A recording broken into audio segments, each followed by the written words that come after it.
যখন ত্রিপুরাতে एक्सट्रीमिस्ट खूब बेशी छिलो और हमारा त्रिपुरा का कानूनी व्यवस्था और शांति बनाए रखने के लिए इसी एरिया का रेस्पॉन्सिबिलिटी में हमारे टीएसआर तैनात था। और उसी दौरान एक्सट्रीमिस्ट का भी बहुत ज़्यादा मूवमेंट त्रिपुरा में हुआ करता था।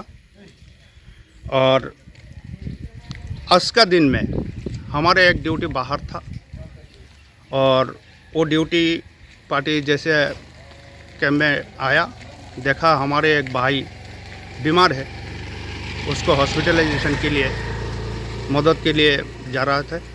और यही वो हीरापुर है और यही वो जगह है जहां हमारे 20 भाइयों को उग्रवादियों ने एम्बुश लगा के मार दिया गया था। और उसी टाइम से हम आज का दिन इन लोगों का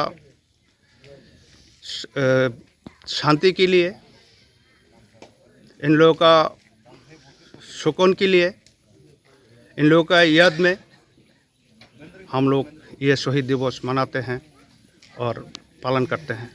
और हम चाहते हैं कि भगवान इनका शांति को सुख और शांति दे, इनका जो परिवार और फैमिली सबको अच्छा रखे।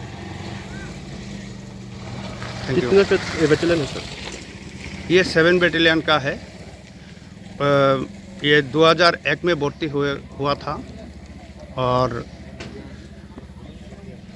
2002 में पासिंग आउट होने का कुछ दिन का बाद ही ये लोग इस जगह का रेस्पॉन्सिबिलिटी लिए थे। उसी दौरान का ये घटना है जो 2002 में हुआ था।